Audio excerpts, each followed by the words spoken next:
అందరికీ నమస్కారం. తమ్ముళ్ళు అందరూ కూడా చాలా విషయాలు చెప్పారు. తమ్ముడు పృథ్వీ, విట్టలు వీళ్ళతోటి ఏది అడిగినా ఏది చెప్పినా అనార్గళంగా చాలా గొప్పగా ఇక ఉద్యమాలలో పుట్టి పెరిగినటువంటి బిడ్డలు కాబట్టి చాలా చక్కగా వారు మాట్లాడతారు. అన్న మా పాశమన్న అదే విధంగా ఈ కాటపల్లి గ్రామానికి సంబంధించినటువంటి సోదరులు సుభాష్ గారు రాత్రి ఫోన్ చేసి అక్క ఇట్లా మా ఊర్లో కంపెనీ వచ్చింది టైర్లది, ఆ కంపెనీ వల్ల చాలామంది ప్రజలు ఇబ్బందుల పాలవుతున్నారు. ఆ గ్రామమే కాదు చుట్టుపక్కల గ్రామాలకు సంబంధించినటువంటి వాళ్ళు కూడా చాలా సమస్యలు ఎదుర్కొంటున్నారు. మరి దానిపైన అఖిలపక్ష సమావేశం రౌండ్ టేబుల్ మీటింగ్ పెడుతున్నాం. పాశమన్న ఆధ్వర్యం పృథ్వీ విట్టలు వీళ్ళందరూ కూడా కలిసి నిర్వహిస్తూ రావాలని అంటే ఖచ్చితంగా వస్తానని చెప్పిన బ్రదర్కి, కానీ కొద్దిగా లేటుగా వచ్చిన, ఎందుకంటే సురవారం సుధాకర్ రెడ్డి గారి దగ్గరికి పోయి వచ్చేసరికి కొద్దిగా ఆలస్యమైంది.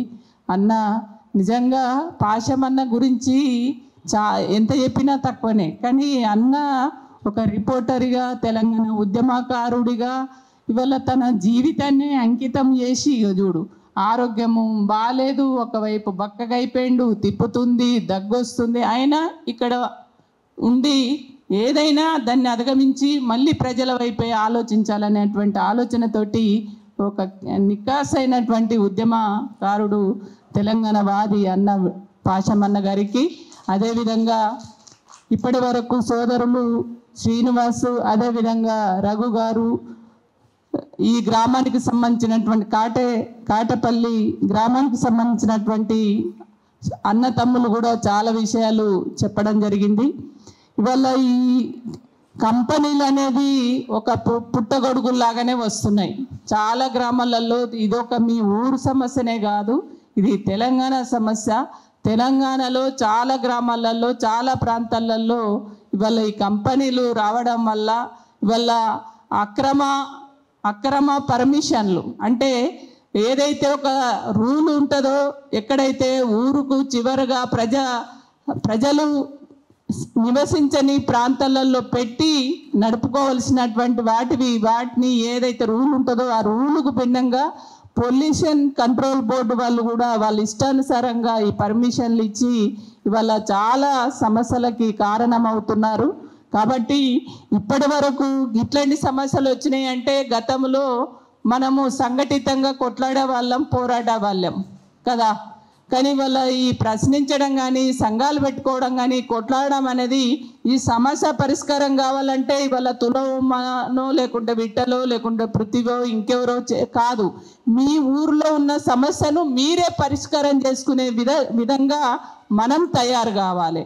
అది తయారు కావాలంటే ఆ గ్రామంలో ఉన్నటువంటి వాళ్ళందరం కూడా సంఘటితమై ఆ సమస్యను పరిష్కారం చేసుకొని, ఇప్పుడే కాదు ఇప్పుడు ఇందాక సోదరుడు రఘు చెప్పిండు, తను తొలి వెలుగు రఘు వచ్చి అక్కడ ఉండేటువంటి ఆ కంపెనీ వల్ల ఆ ఫ్యాక్టరీ వల్ల వచ్చేటువంటి నష్టాలు, కష్టాలు, బాధలు, దానివల్ల జరిగే నష్టాన్ని తను వెలుగుకు తీసి కాదు, మీరు స్వయంగా అనుభవిస్తున్నారు, బాధలు పడుతున్నారు. కాబట్టి మీకు మీరే నిర్ణయాలు తీసుకొని చేయవలసినటువంటి బాధ్యత ఈ గ్రామ ప్రజల పైన ఉంటుంది. కాబట్టి గతంలో నిజంగా అంటే నేను కూడా ఉద్యమాల నుండి వచ్చినటువంటి దాన్ని, ఎక్కడ ఏ చిన్న సమస్య వచ్చినా కూడా ఆ సమస్య వచ్చిందంటే రోడ్ల ఎక్కేవాళ్ళం, ధర్నాలు చేసేవాళ్ళం, రస్తారోకోలు చేసేవాళ్ళం, ఊరేగింపులు చేసేవాళ్ళం, అప్పుడున్నటువంటి ప్రభుత్వాలను నిలదీసేవాళ్ళం. కానీ ఇప్పుడున్నటువంటి పరిస్థితి అది ఇవాళ ఎవరైతే ప్రశ్నిస్తారో, ఎవరైతే నిలదీస్తారో, ఎవరైతే ఇవాళ ప్రశ్నించేటువంటి వాళ్ళను గొంతు నొక్కి ఇవాళ కేసులు పెట్టి జైల్లో పెట్టి బదనం చేయాలనేటువంటి కుట్రలు కుతంత్రాలు చాలా జరుగుతున్నాయి. అది మరి గతంలో లేవా అంటే ఉన్నాయి, ఉన్నా కూడా లెక్క చేయకుండా వాటన్నిటిని కూడా అధిగమించి ఆ పోరాటాలకు ఇవాళ ముందుండి నడిపినటువంటి రోజులు ఆనాటివి. కాబట్టి ఆ రోజులు మళ్ళీ నాకు ఎక్కడ చూసినా కూడా సంఘాలు కానీ వ్యక్తులు కానీ అవన్నీ కూడా యూనియన్లు కానీ బలహీనపడినటువంటి పరిస్థితి. పాలకులు ఏం చేస్తారంటే ప్రశ్నించే వాళ్ళు ఉంటే, సంఘాలు బలంగా ఉంటే, నిలదీసే వాళ్ళు బలంగా ఉంటే రేపు మా ఆటలు జాగవు, మా దోపిడీ జాగదు, మా అవినీతి జాగదు అనేటువంటి పద్ధతులు అణిచివేయాలని చూస్తారు. కాబట్టి మనము సంఘటితంగా ఉన్నప్పుడు ఖచ్చితంగా పాలకులే భయపడేటువంటి పరిస్థితి వస్తుంది. కాబట్టి మీ సమస్య పరిష్కారం కోసం ఖచ్చితంగా మీరు ఇక్కడ మనోళ్ళు ఏదైతే అఖిలపక్ష సమావేశం పెట్టి దీన్ని ఇంకింత ఉధృతం చేసి సమస్యను పరిష్కారం చేసుకునే దశగా వెళ్ళాలనే ప్రయత్నం చేస్తున్నారు.